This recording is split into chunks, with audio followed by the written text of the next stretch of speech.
Hello there, everybody, and welcome to Things We Said Today, our weekly virtual podcast where we discuss all matter of things relating to the Beatles, their history, what's happening now, what may be happening in the future. I'm Al Sussman from Beatle Fan Magazine, and I'm here with my three co-hosts. First of all, the host of the rapidly expanding syndicated Beatles show Every Little Thing, and that's Ken Michaels. Hey, Ken. Thank you, Al. You've been paying attention to my Facebook post. Yes, I have. I have something like 20 to 21 stations now. Before the end of the show, we'll have to take a tour through the last, the recent editions. Okay, sure. Definitely. Hi, everybody, and Happy New Year. And our resident rock journalist, Beatles journalist, who does freelance work for Billboard magazine and axs.com, and various other sources, and that's Steve Marinucci. Hey, Al. Hello, everyone. Happy New Year. Happy New Year to you, too, and to everybody. And our resident musicologist, longtime classical music contributor, classical music reviewer for the New York Times, and as a matter of fact, a new piece by Mr. Cozen is currently, in fact, it reached the Times website, I believe, on Sunday, and the print paper today. I think it was the Times website had it Saturday night, and then. Oh, okay. Yeah, and that's it's apropos of what we're going to be talking about, and that, of course, is Allan Cozen. Hello, Al. Hello, everyone, and Happy New Year. Happy New Year to you. And unfortunately, we're going to be talking about something that we spent a lot of time talking about during 2016. And that's death. 2016 seemed to be, it was one of those years when there seemed to be an awful lot of notable pop culture figures, celebrity figures, any number of prominent figures in history who departed this life during 2016. And the music world seemed to be particularly hard hit. And we, in the 2 weeks since we last gathered together, we've gotten another cluster of what you might call departures from this life. Two significant figures in the early formative years of the Beatles, and two pop culture figures with connections to one or more of the Beatles. So I think first we're going to start back on Christmas Day with the passing of George Michael, who was a major pop star in the 80s and early 90s, and I had actually forgotten, probably a lot of people had forgotten the fact that actually he has a connection with Paul McCartney, and Ken will explain that to us. Well, I know it probably started with a concert that took place in 1999. There was a tribute concert to Linda McCartney that happened at the Royal Albert Hall. And George Michael performed there, and as a tribute to Linda, he performed The Long and Winding Road. And he also performed one of his huge hits, which was Faith. And if you've ever gotten to see that concert, you should watch his performance of The Long and Winding Road. George Michael, to me, was an amazing singer. He listened to the way that he delivers The Long and Winding Road to perfection. And especially when it comes to ballads in his career, he had one of the most powerful voices I've ever heard. But he was there for that concert. He later appeared with Paul McCartney on stage when Paul was at Live 8. And Paul and his band did Drive My Car, and George Michael ran up on stage and sang it with Paul. And then, not long after that, George Michael released a duet with Paul McCartney for a song called Heal the Pain, which was actually an older song of George's, and it was on his album Listen Without Prejudice, which came out in 1991. And it's really a beautiful duet. And Paul and George Michael sound fantastic. Their voices blended well together. I played that song a lot on my own radio show, on Every Little Thing. And every time I played it, I always said I wish those two did more together because their voices just sounded so good together. But there are those three connections right there with George Michael. And Paul himself issued a statement, expressing his sorrow over his death. And a tremendous loss. I mean, we've had so many losses this past year, and it's really hard to comprehend it all. And for me, whenever it's someone this young, and George Michael was only 53. That's the shocking thing. Yeah. And Prince also was, I think, 57. 58. 58. Okay, so when you think about it, we've lost almost all the biggest hit makers of the 80s. Yeah. Michael Jackson, Prince, now George Michael. I mean, Madonna's still here. Right, Madonna, Whitney Houston. Well, exactly. So when it's a decade that's only a few decades ago, you expect it. So when it's when you're going back to the 50s and 60s, you kind of expect it. When it's the 80s and someone this young, I mean, I just couldn't believe it. I actually found out from Steve's post on Facebook about it, and I just couldn't believe it. I'm stunned, and I realize probably we should accept this easier as time goes on. But when it's someone this young, I don't know if I ever can totally comprehend it. Right. You can kind of accept somebody who passes when they're in their, in their late 60s, in their 70s, beyond that. But 53 in this day and age, that's awful young. Yeah, and they have not, as of I'm looking now while we're doing this, and they have not come up with a cause of death. Right. That's going to be the big question. Yeah. They still have not really conclusively come up with a cause of death. Well, they have reported that he suffered a lot from depression.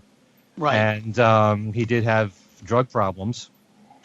So we don't know if that was the cause or not. But from my own perspective, I just think George Michael was a brilliant, brilliant artist. And even though my knowledge of him doesn't go that much beyond his hits and the Faith album, just that album alone was an amazing, it's one of the best albums of the 80s. And kind of like what I admire in a lot of artists who really stretch and do a lot of different styles, George Michael was a lot like that, and just an incredible voice. I mean, just listen to a song like One More Try, which is one of the, I mean, he could have easily have been a torch singer, Yeah. It was, that's a wonderful record. Yeah, and the first song that actually was a solo hit for George Michael was called A Different Corner. And it's one that doesn't get airplay all that much, but give a listen to that. That's an amazing, beautiful song and powerful vocals from that. But for anyone that has never investigated George Michael, go on YouTube, listen to his stuff. He was really extremely talented. And you mentioned the fact that he had bouts with depression.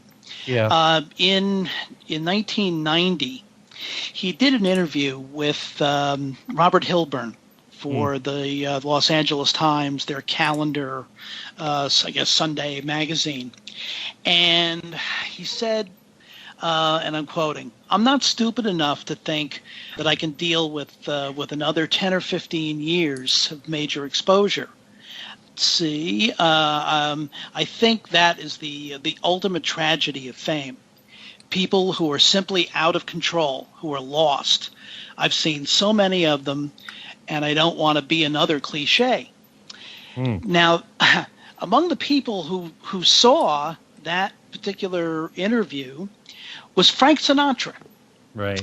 And he sent a letter in, and you have to remember that at that point in time, Frank Sinatra was probably one of 4 people in the world who knew the kind of mega fame that he had, and the other three were the then three surviving ex-Beatles. Mm-hmm.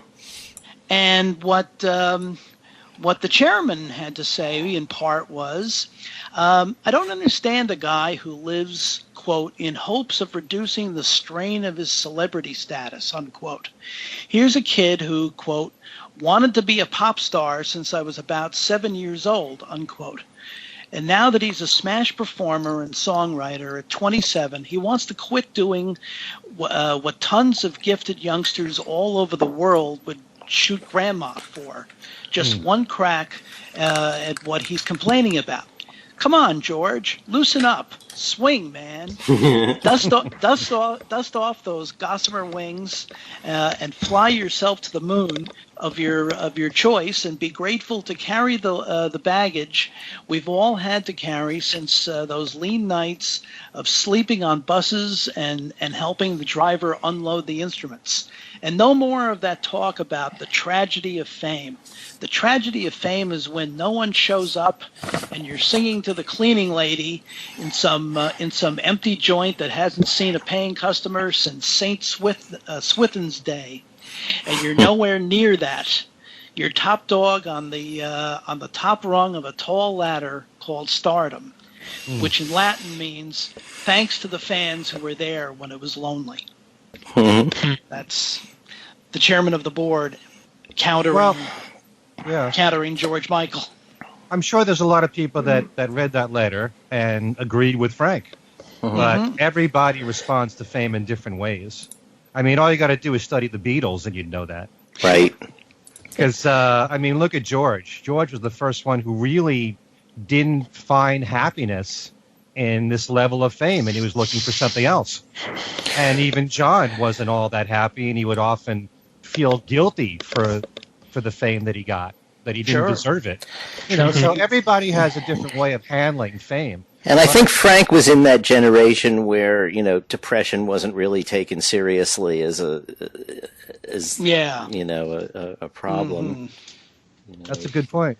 Yeah, if you were depressed, you buried it under a glass of Jack Daniels. Well, there's a little similarity here between George Michael and George Harrison in a way, because I always remember that George Harrison said that he couldn't handle the mania or the adulation. Yes. And there's a difference between being appreciated and being idolized, and the adulation. And I think George Michael expressed some of the same words in his career. So, he liked being a success, but he didn't like the craziness and the idolatry that he had to face, which I think was more in England than in here, because his success continued more in England. Whereas in the 90s, he had some hits here. It wasn't nearly what he had in the 80s. No. I mean, the Faith album was a monster. And, it was almost kind of, in the category of Thriller, It had a lot of hits from that album. So he got constant airplay. But at the same time, though, there were aspects of Michael that were kind of, at least to me, were a little irritating. The whole listen without prejudice thing. I mean, kind of dictating to people how they should listen to him. I never bought into that. I never thought that was a good move on his part. Explain the Listen Without Prejudice.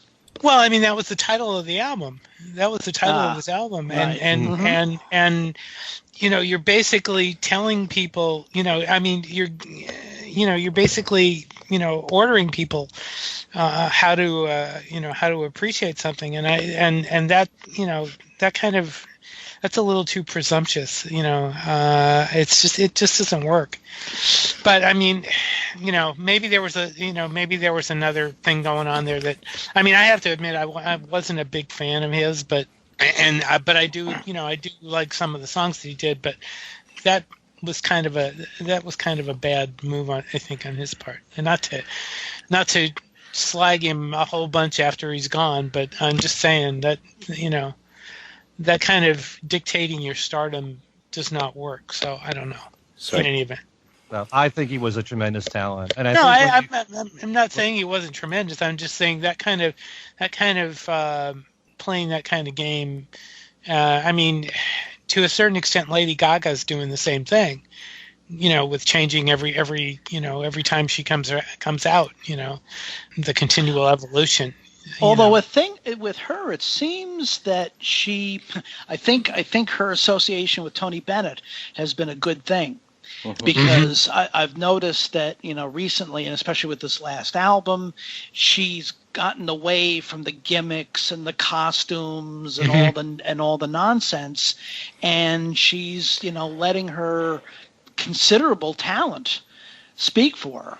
He has a way of doing that. I mean, look what he did with Katie Lang. I mean, that was a great album the two of them did together. Yeah. So, well, So yeah, that's a good point. But anyway, Absolutely. Enough about. We're not talking about Tony Bennett. Yes, So. yeah, Tony. Yeah, Tony is still here. Tony is still here. And Lady Gaga is still here, and just turned 90. Is still here. Yep. But we did have this incredibly sad story that morphed over the course of Christmas weekend and into this past week, with on the Friday before Christmas, Carrie Fisher having a serious either heart attack or stroke. I've heard different accounts on a plane going into LAX, and by the following Tuesday, she had passed on, to be followed a day later by her mother, Debbie Reynolds. Right. And but Steve was one of the first people to bring up the fact that there are also there is as it turns out, more than one connection, if a Beatle world connection involving Carrie Fisher. One is certainly with a Beatle, Ringo Starr, and one with a Beatle son. Well, I mean, everybody, all the reports, focused in on all the things that Sean Lennon said and how they were close friends. But it was funny that a couple of weeks before that, I was in a local record store and I was going through their bargain section, and I found the EPK for Friendly Fire for Sean's album, and the DVD has Carrie in it. And I just posted, actually this afternoon, the video that she's in, and I haven't had a chance to look up to see if there's more stuff that she did with him, but somebody told me that she has written songs with him, and she also was one of the artists against fracking that campaign that he and Yoko were heavily into. So there was the friendship connection. Of course, he posted those great pictures. The one of the two of them back to back hugging each other was just a tearjerker. But there was a definite connection there between the two of them, and it's beautiful that that connection is known, and it was more than just a friendship. I mean, there was an artistic connection as well as a friendship. And Sean did say, I mean, they had something in common there, being the child of someone really famous and had to go with that. Sure. So they can relate on that level. Right, but it was more than that, though. I mean, there was more going on. I mean, they shared political beliefs. They shared, she contributed to his music. So there's a little more to it than that. But that whole thing is really sad, especially the part about Debbie Reynolds. I mean, and at the end of the year, that just made you want to break down. That was just a horrible end to the year. Incredibly sad. Yeah, incredibly sad. And then the Ringo connection. Yes, you were going to talk about. Right. That was really very shortly after she became famous as Princess Leia. It was like a year later. Right. Mm-hmm. Yeah. Mm-hmm. She appeared in Ringo's TV special. Right. What was that called? I can't remember the name.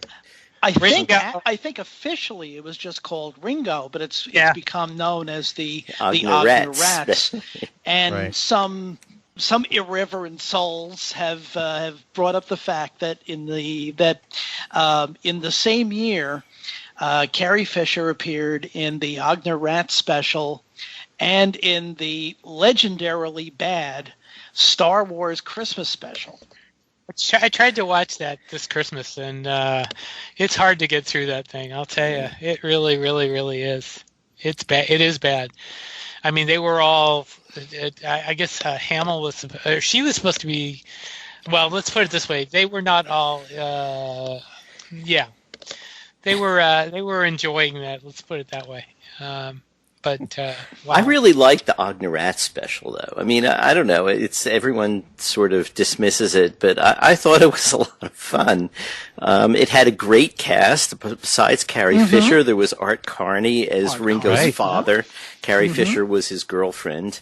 John Ritter.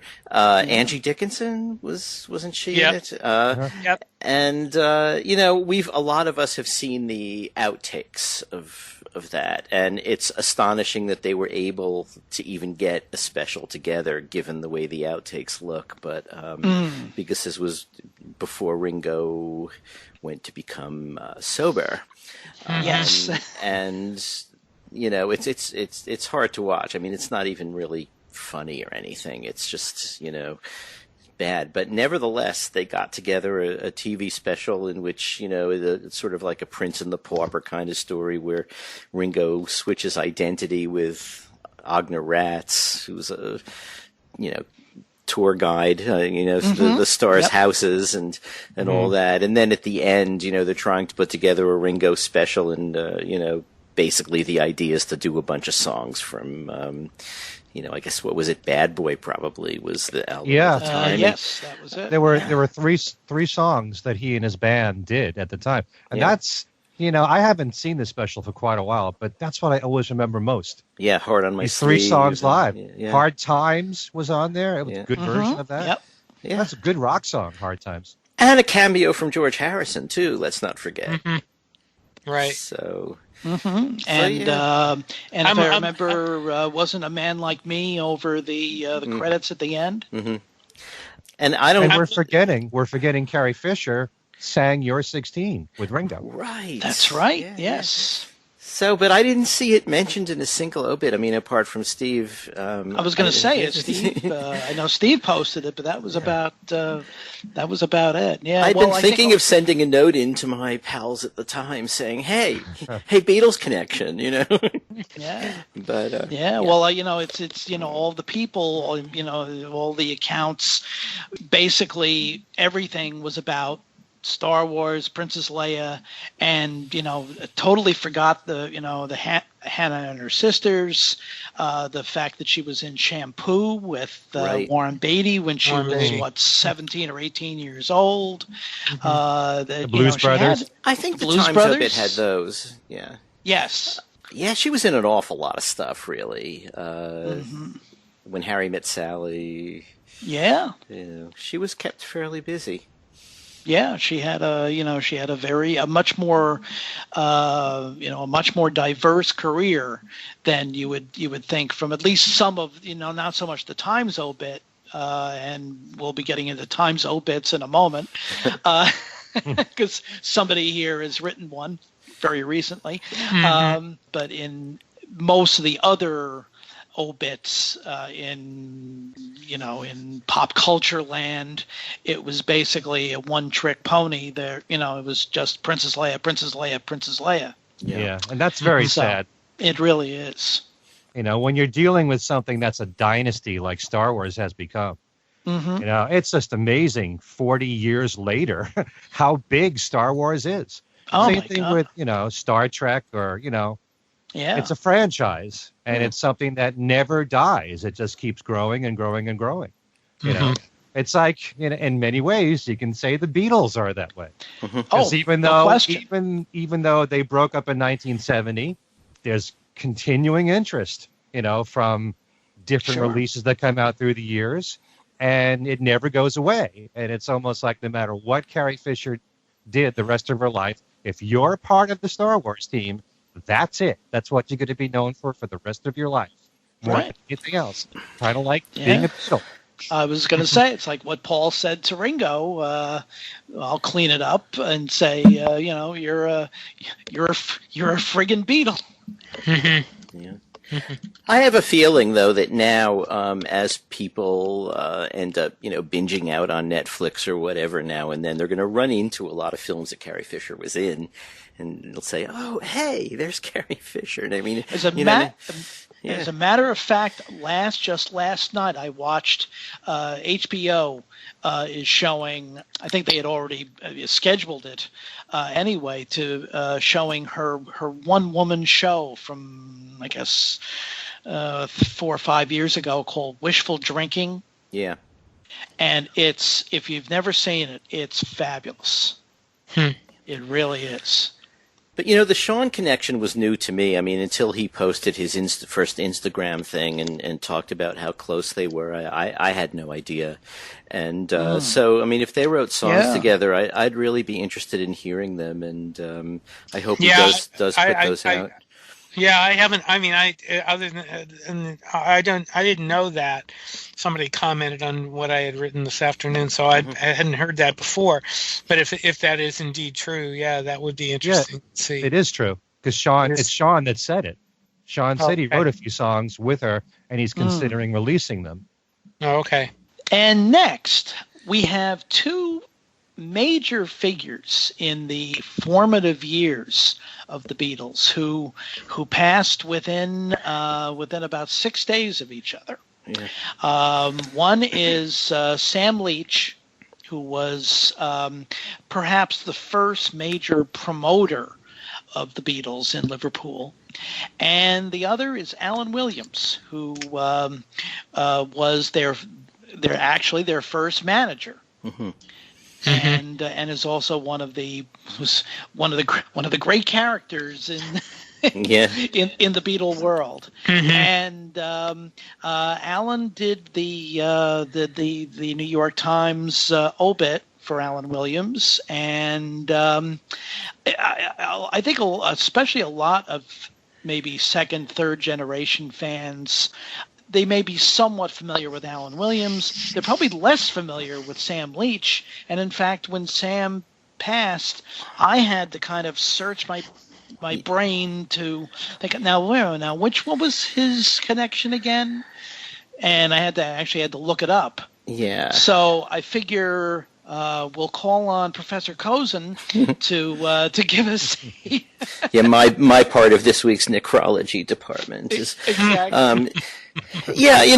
Sam Leach was really a lot less of the story than Allan Williams was. Yes. He was a promoter. He did put the Beatles on in some big shows. He did have ambitions to manage them, and apparently wanted to start a record label and record them. And but that was even after they had done their Hamburg recordings and with Tony Sheridan. And what he said they told him was that they had to wait. This was in the period before they were signed by EMI, that they had to wait for the Hamburg contract to lapse before they could do anything. But that's when he was talking to them about making records.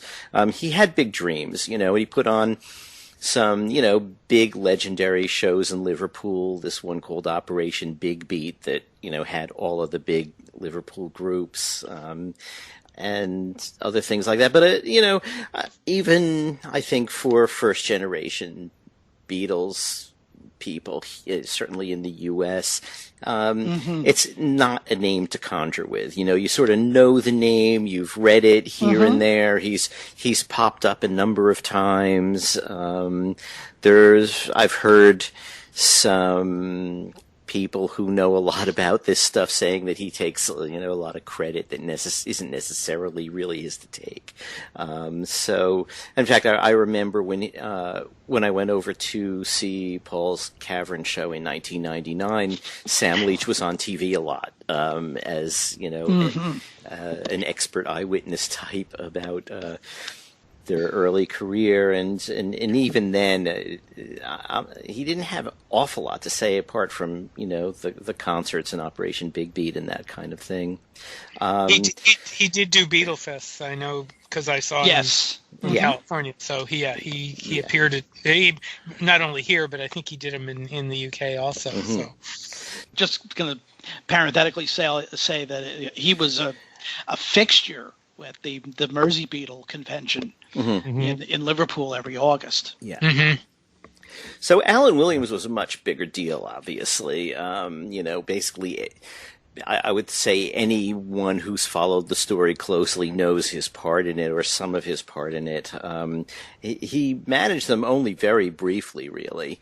And for a while, there was some doubt about whether he could really be called their first manager at all. I mean, for a long time, the Beatles were, not willing to say that much. If you look, for instance, in Bill Harry's Beatles Encyclopedia, he notes that in the entry about Alan Williams, that the Beatles themselves have said, not really, but subsequently, after that book was published, I think Paul McCartney is referred to him as their first manager. And in all practical, ways, he was their first manager. I mean, he did what a manager does, i.e. he gets them jobs and he takes a percentage. That's so, Alan Williams, I mean, he was an interesting guy. He was not a rock and roll fan at all, but he was, as I think Mark Lewison once put it in one of his earlier pieces about this, he was an opportunist, and I think he didn't necessarily mean it that negatively. I think he meant it in terms of Alan Williams could see something that even if it didn't interest him, he could tell that this was a good business opportunity. And the Gene Vincent and Eddie Cochran concerts that were, I think they had like a week at the Liverpool Empire. He saw that and he said, hey, I could put on something like this. And he called Larry Parnes in London and said, I'd like to, if they have an extra date, I'd like to bring them back up to Liverpool and do a big spectacular, with lots of smaller acts from London and some of the acts from Liverpool, because he was already beginning to sort of represent the Casanovas and some of the other groups around there. He ultimately ended up representing also Jerry and the Pacemakers, and for a while I think he did Rory Storm and the Hurricanes, which had Ringo in it. And at one point, once after he began doing this, the Beatles, or at least John, Paul, George, and Stu had become close friends with him.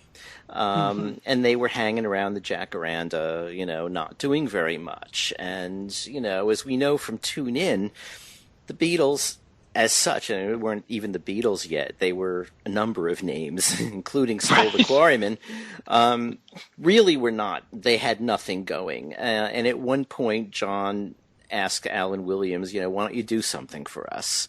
And Alan Williams didn't even really know they were a group, and said, okay, well, what? And they talked to him, and it was clear that they didn't have a drummer. So he was the one who came up with Tommy Moore.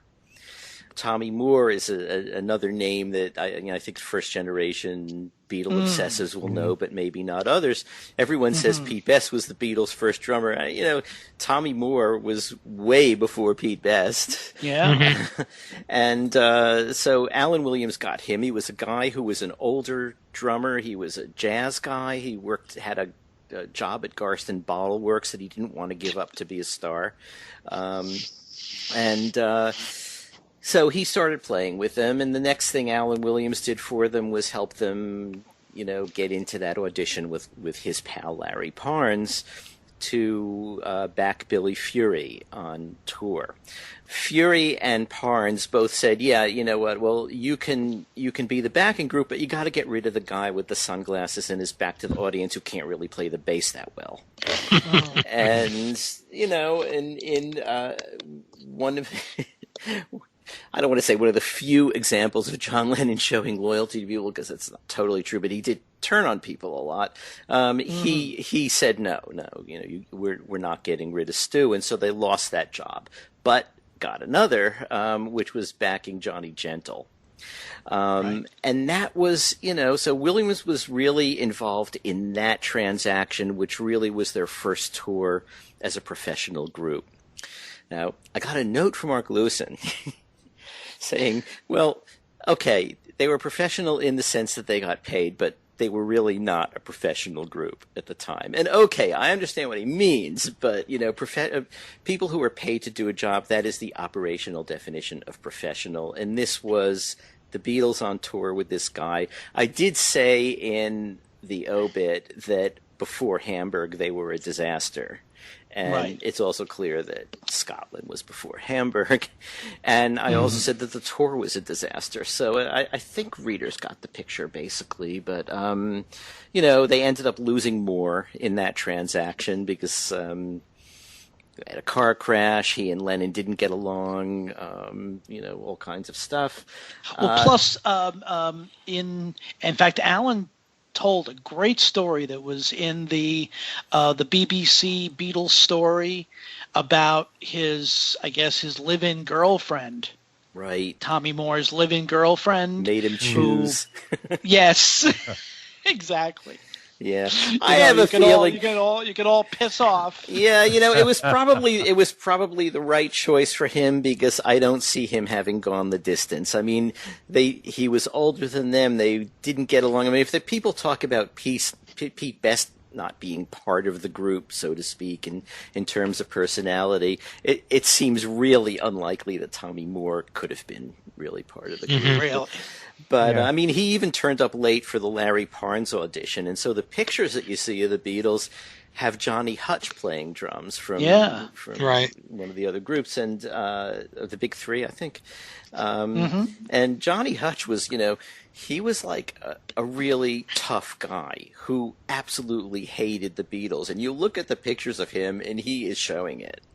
Don't know how he played. He obviously played well enough for them to sort of get the offer of, the job without Stu, but still. And then I think Moore turned up at the end of the audition. So he leaves, and the Beatles found their own next drummer, which was a guy named Norman Chapman. They heard him practicing, and just went up and invited him, and then he got drafted. Then for a while Paul was playing drums, and with John and George sometimes filling in so Paul could sing. But that was when Williams arranged for them to play at the the Cabaret Artists Club, backing the stripper Janice. And it's funny because it's funny because when the other night, I mean, when the copy desk at the Times was going through the obit, I said he had them backing a stripper, and they called and said, well, so was it just one stripper? And I said, yeah, her name was Janice. They decided that was too much info. But, if only there was a video of that. Yes, really. Yeah. That performance. Really. Well, sure, but and obviously a video with a soundtrack, because we know that they played the Third Man theme, which we have a little bit of from their early touring years from the outro. Oh, yeah. And we know that they played the Sabre Dance, which we have no recording of them doing. So I would love to hear it. God, I'd love to hear that. Yeah, so, right. But, there's just, Williams was getting them jobs like that. Williams was letting them play in the Jacaranda, and he was getting them some gigs elsewhere in Liverpool and around Liverpool. So, and then suddenly he had made this connection with Koschmitter, Bruno Koschmitter. Right.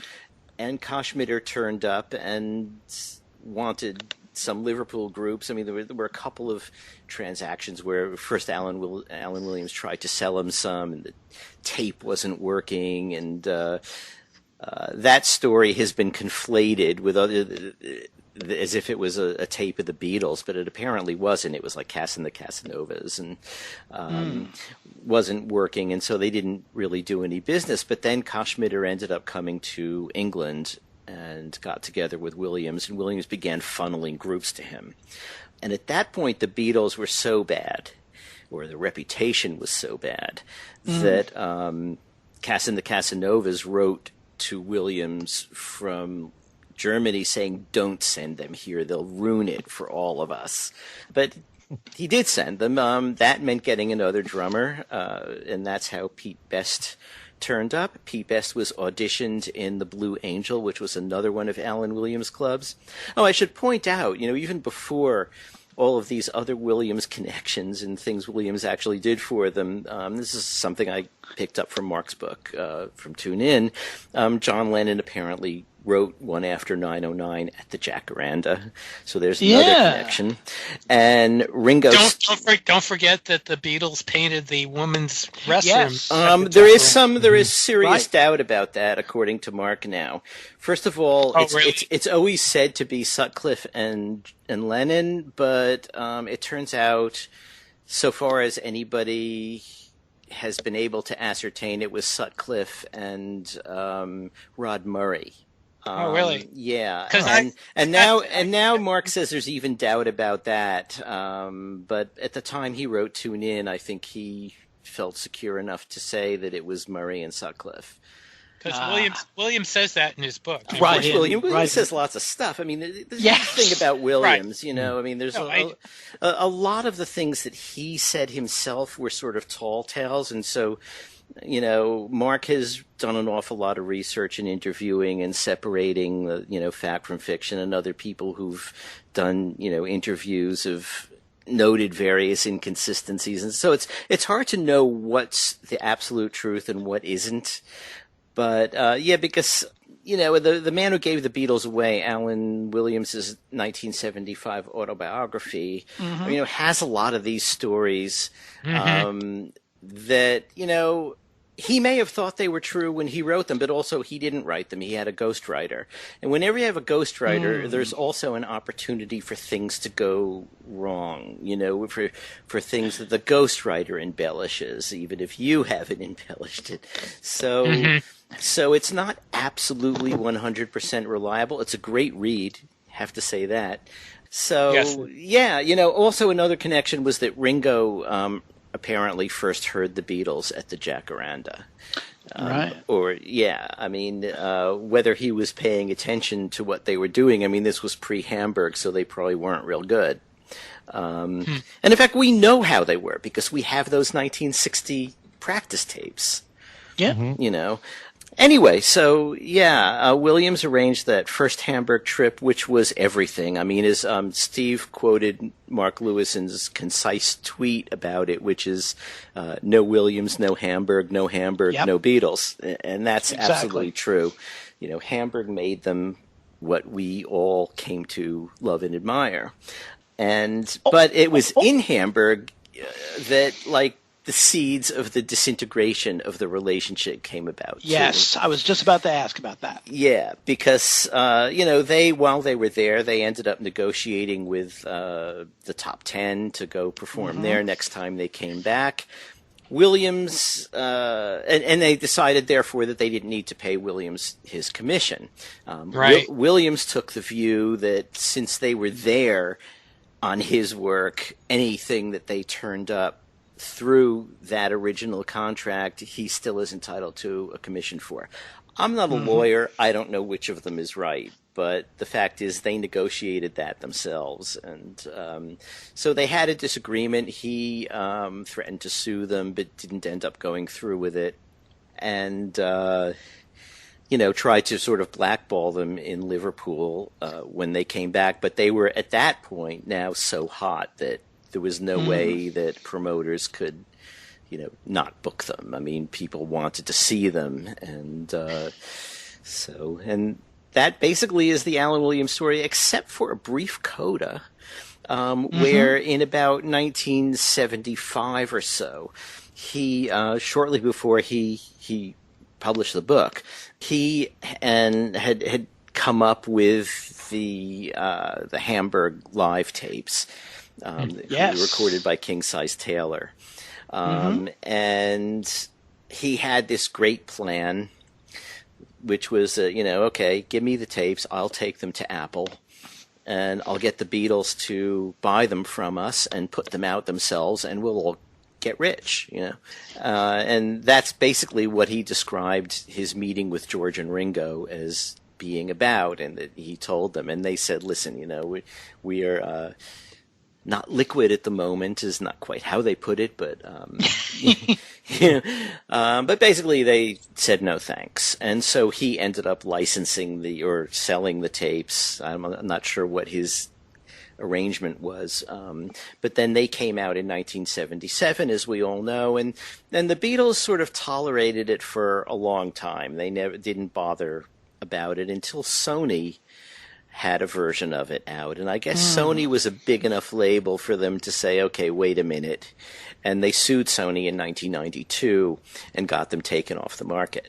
So yeah, and Allan Williams, which is ironic, considering that Sony now, not only do they own the publishing, but also, that's, yeah.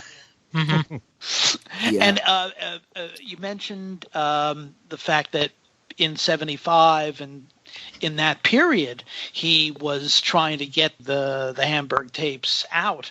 Mm-hmm. I saw Allan Williams at the third of Joe Pope's 3 mystery tour conventions in Boston. Mm-hmm. This was in the summer of 76, mm-hmm. And at that time he was actively trying to get an American label to release the tapes. And I think he played bits of them, right? I mean, there's a bootleg yes. of Red Hot that came from someone taping his talk at that convention. Yep, exactly. Yeah. Mm-hmm. So, yeah, and otherwise, he went on to be a regular figure at Beatle Fests all over the world. He promoted the first one in England. Mm-hmm. And, I never actually met him and spoke to him, but I did see him once. It was also on that trip when I went to cover Paul at the Cavern. I was walking up Matthew Street, and walking in the other direction talking to somebody was Allan Williams. And there were a bunch of other people from the Beatles story that I saw in pretty much the same way. And it was very surreal. It was like, it's like being in Yellow Submarine or something. Yeah, right. Just walking up the street and you're seeing all of these legendary characters walking past you. But, he stayed in Liverpool his whole life, and mm-hmm. was a big figure there. And this past May, he was given I can't remember what the award was called, but the city of Liverpool gave him a special award. And, So I have a question. Yeah. This whole idea of Allan calling his book The Man Who Gave the Beatles Away. So, considering the fact that, the Beatles negotiated their own deal in Hamburg without him, mm-hmm. weren't they pretty much giving up on him? Or were they possibly thinking when they went back to Liverpool that they would still be able to use him in some capacity? Well, they did, actually. They did use him from December until about April 61. To book dates and things. It's just when they went back in April 61 and decided not to pay him his commission that the split occurred. I guess The Man Who Gave the Beatles Away is a more tantalizing title than The Man Who Let the Beatles Slip Through His Fingers. But you're right. It's not accurate. Which is the way he puts it, basically, early on in the book, that he let him slip through his fingers. Yeah. Right, and that he basically said to Brian Epstein, right, Brian, you take them, Mm-hmm. He also said that he told Brian that he wouldn't touch them with a barge pole with an expletive before a barge pole. Mm-hmm. Yeah. Hmm.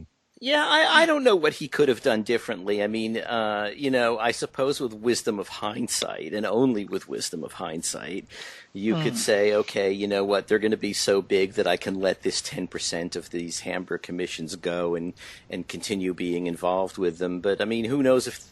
I really don't think he could have done for them what Epstein ended up doing with them. No, I think it was the chemistry of Epstein's personality in theirs and Epstein's particular gumption, Right. But I mean, Williams had some of that gumption too. I mean, he called up Larry Parnes out of nowhere to do the Cochran-Vincent show, and had a little partnership there for a while. So, who knows what he would have been willing to do. Right, and he was a character. I mean, he's got an incredible reputation as a character. I just published a piece this morning with from Charles Rosenet, who talked all about him, and he said the guy, he was he called him ornery, and but he also said he was a nice guy too. And I mean, the one story that I think that has gone through the years that you always hear with Allan Williams is that he loved to tip a few would be the nice way. Oh yeah. So yeah. He was very much that kind of a guy. I mean, he was very much that kind of a guy. So especially at the conventions, all you had to do basically was, bring him to the bar and get a couple of drinks into him, and he would have stories up the wazoo. Whether how many of them were true, who knows? But but still, he would have a million different stories. But if nothing else, he was one of the bigger characters in the Beatles story. Absolutely, it's the way. No question. And you start to wonder of other than maybe the contemporaries like Jerry Marsden and Frida Kelly and maybe a few other people from the bands in Liverpool. Of the kind of the old guard, who's left? Billy J. Kramer. Yeah. Well, yeah, Billy J. That's what I mean. Other than the Billy J. and Jerry and maybe. Let's not run down the list. The list is dwindling year by year. Yeah, it's true. And God forbid who we're gonna lose this year. Yeah, and speaking of which. Obviously, we had this 1-2 punch at the very end of the year, but as a matter of fact, as I mentioned earlier, the music world seemed to be particularly hard hit by the number of departures during 2016, and a number of them had connections to the Beatle world besides Allan Williams and Sam Leach, and Steve has the whole list. Well, yeah, I have what I think is a pretty good list. And again, I mean, some of these are more tenuous than others as far as connections to the Beatles go. But there's some pretty strong ones. You got Robert Stigwood. You've got David Bowie. Of course, you've got Sir George Martin. Chips Moman, who did those sessions with Ringo. Henry McCullough. Leon Russell, of course. That's one that's personally gotten to me. I've been listening to a lot of Leon lately. Greg Lake from the All-Star Band. We mentioned George Michael. We talked about Sam Leach, Allan Williams. Maurice White from Earth, Wind and Fire, who did "Gotta Get You Into My Life." Great version too. Right, Prince, who did that great solo on that While My Guitar Gently Weeps at the Rock and Roll Hall of Fame.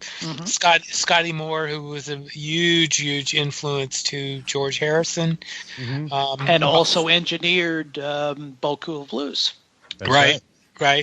Bobby V, who did the original "Take Good Care of My Baby" that the Beatles later covered.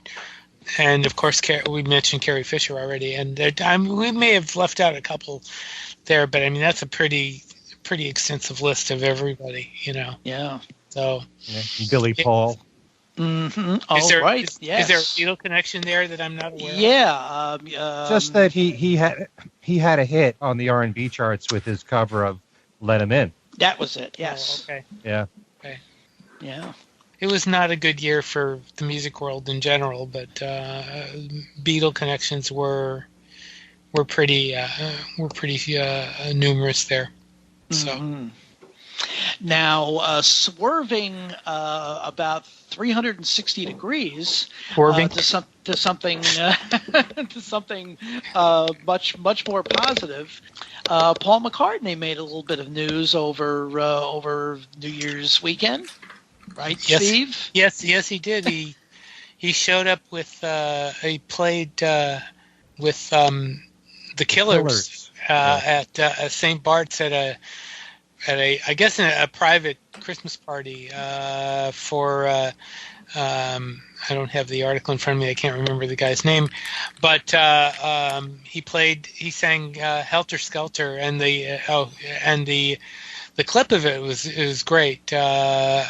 It's Roman Abramovich was the guy, was the party, and the version he sounded great doing Helter Skelter. It was a beautiful version. There's a couple of videos of it around. I did an article for Billboard and clipped together some of the videos. But there's some decent videos of that you can find out there. But my Billboard article has the one that the Killers posted and a couple from YouTube. So if you want to see it, if you haven't seen it, but it's a great he did a great version. Sounded good. We'll see what happens come April when he goes, and also he announced he's going back on tour again. So that's going to be interesting to see how far he gets. It's starting in Japan, and people are already wondering where he's going to go next. And I know people are posting, will he come to Australia, which he for some reason has been avoiding, and I don't know why. I don't know what that. The only thing I can think of, guys, what do you think? Is that the time lag for him is just too much now. He doesn't like that. Although he is going to Japan, so I don't know what the problem is with Australia. Yeah, once he's in Japan, he might as well just hop over there. Yeah, exactly. Maybe it's not that far. Right? Maybe he will. Who knows? I don't know. But nobody ever asks him. You know? No, well, maybe we should ask him. Maybe we should get him on this show. Right. Why won't you play Australia? Yeah, Paul, come on the show. Yeah, we'll take you. I think we'll have you on the show. I don't think there's a problem there.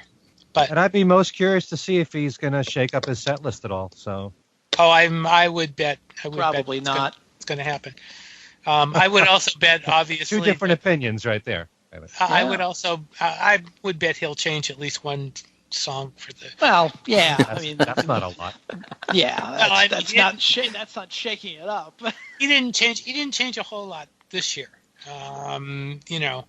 But I would bet that he'll do about the same. Because the big question is, how long will the tour be? And starting in April means it looks like he's already cut it back a little bit.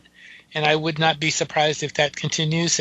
But I would also not be surprised if there were more dates. And that's so we'll see what happens. Let's hope he plays the States.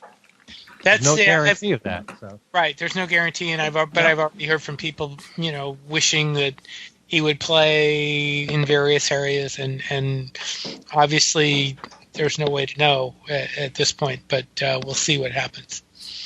Well, he's good at tackling areas that he hasn't played for a while.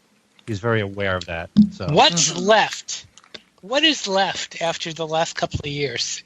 I mean, unless he wants to play East McKeesport or something like that. Well, there is Portland, Maine. That's true. That's true. But he may not do Portland, Maine, just because he knows. Or Pittsburgh. Or Pittsburgh, yeah. Well, no, he's played Pittsburgh, hasn't he? Yeah, but not since I've been here. Oh, okay. I'm not sure there actually is a venue around here of the size he is currently used to play. Would you care? Would you care? Would he? Well, he might. Yeah. Oh, that's true. He might. I mean, hey, he can come play my living room as far as I'm concerned. Right. Doesn't need to be a big venue for me. No, that's true. He has never played in New Haven, Connecticut. Really? Uh-oh. There you go. See, and Dylan has played in both these places. Yep.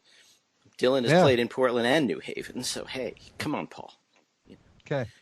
Huh? But there was a possibility he was going to play the Yale Bowl in 1993. Wow, there was a lot of talk about it, and he backed out of it. Mm-hmm. Paul has played San Jose and San Francisco. I don't think he's ever played Monterey, though, which is about a couple hours south of where I am. So that would be a interesting place for him to go. Or Are the fairgrounds or whatever they were called, where the Monterey Pop Festival was held? Does that still exist? I don't know. I've been there. I was there shortly after. As a matter of fact, when we came into California, we stopped there. What turned out to be the fairgrounds just after, and I saw the stage. But I don't know if they're still there. I believe they are. I mean, I believe that. I don't know how different it looks. But it probably looks a little different now. But I would assume the fairgrounds are still there. Because given that this June is the 50th anniversary of the Monterey Pop Festival, and since Paul was on the board for the festival, that would be a nice little touch. I highly doubt it'll happen, but we could start a rumor. Yeah, exactly. I'm sure somebody will pick up on it and write it and say they've heard it somewhere. Right. Well, he did something for Candlestick Park. That is true. That he did. So we will see. We will see. Yeah, I mean, you could tie in the 3 anniversaries in June. You know, the Sgt. Pepper anniversary, the All You Need Is Love anniversary, and Monterey. I would not at all be surprised if something happens with Pepper. I would not. Well, but we will see. We will see. We've said before they're not into anniversaries. But Pepper, they've also Pepper they may be because this is a big one. Yeah, because when they did roll out the first batch of CDs, right, Sgt. Pepper was the only one that got its own separate release and was packaged at least a little better than the others had been. Right, and the whole schedule was built around being able to release Sgt. Pepper on its 20th anniversary. So yeah, exactly. Yeah. Okay. So we shall see. All righty. So I think we will wrap it up. This is unfortunately this discussion has been primarily about people dying, but still it was a very interesting discussion. And Steve, how do people get in touch with us? You can get in touch with the show at Things We Said Today radio show at gmail.com. We have a Facebook page, Things We Said Today radio show, or Beatles show fans. And we're also on Twitter at Things We Said Fab. And we will be choosing the winner, we haven't done it yet, of the contest. And so we do have, the contest is over. We have new and several entries. We thank all of you for responding, and we will announce the winners soon, perhaps next week. And the prizes again were? The prize were the Blu-ray Deluxe version, 2 copies of the Blu-ray Deluxe version of 8 Days a Week. Yes, and we thank everyone for writing in. We've gotten a great response to it. Yes, we did. Mm-hmm. Allan, how do people get in touch with you? Oh, probably the easiest way is on Facebook at either Allan Kozin or Allan Kozin Remixed, or just through the group email. Yeah. Same, pretty much same here. Facebook, Al Sussman, Twitter at ASUSS49, or through Beatle Fan Magazine, www.beatlefan.com. Mr. Michaels, how? First of all, I'm sure you have various things, contests, and all kinds of things going on your website, and also you were going to mention your new affiliates for Every Little Thing. Okay, on the website, I have a special contest going on right now where you can win 5 tremendous prizes, all in one package. This is the biggest contest I've run of the past year. It's kind of crossing over into 2017. I am giving away the Beatles 1 Plus CD and DVD, 8 Days a Week Blu-ray Deluxe, the Beatles Live at the Hollywood Bowl CD, Pure McCartney double CD, and Kid O'Toole's book, Songs We Were Singing. You can win that in a special contest. Just go to my website for all the details, kenmichaelsradio.com. There's also a Beatles trivia and games page where you can win one of 9 prizes every single week. And those same 5 prizes are on there too. So you can win them individually on the Beatles Trivia and Games page. You can follow me on Facebook at Ken Michaels. And my email address is everylittlething@att.net. And as Al said, this has been a good time the last few weeks. I've been getting new stations taking my syndicated radio show, Every Little Thing, one of which is a station that's actually based out of Connecticut. And they have all kinds of innovative programming. They're called Cygnus Radio, CYGNUS radio.com. I'm on Sunday mornings at 11 a.m. there. That's Eastern Standard Time. I'm going to be very soon, this coming weekend, I believe, on a station in Alabama, which it's an AM political station. Go figure. But it's on there. Hey, whoever wants my show can have it. But the best thing to do is really to go on my website. There is a page that says Every Little Thing. It has a list of all the stations that carry the show and the broadcast dates and times. And if they carry my syndicated show, they have access to all my shows. So at any time during the week, all these stations can be playing different shows of mine. It's not like it usually is in syndication. Every station plays the same version, the newest show. It doesn't always have to be that way, but it's right there. And I have somewhere it's 20, 21 stations right now, and it's growing.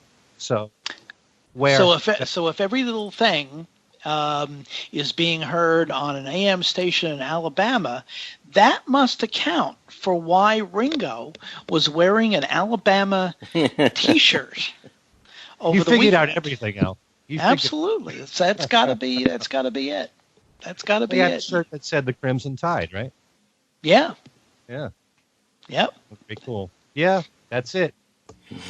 Otherwise, isn't Rick Glover from? Oh no, he's from Georgia, right? No. The Rick's from. Well, actually, Rick's originally from Tennessee, right? Okay. Right, Allan? I don't know. Yeah, I think he's originally from Tennessee, but of course, Bill King, the grand, high, exalted, mystic ruler of Beatle Fan magazine, he's from the University of Georgia. So I'm sure I haven't heard any reaction yet, but he probably couldn't have been too terribly happy about seeing Ringo in an Alabama T-shirt. Okay, well, all those SEC ties. So anyway, this has been a fun, more or less a fun discussion, but wanted to wish you folks a happy New Year, and as I keep saying, let's hope that 2017 is a whole lot better year for all of us. And for Steve Marinucci and Allan Kozin and Ken Michaels, this is Al Sussman, and we thank you for listening to Things We Said Today, and we will see you next time.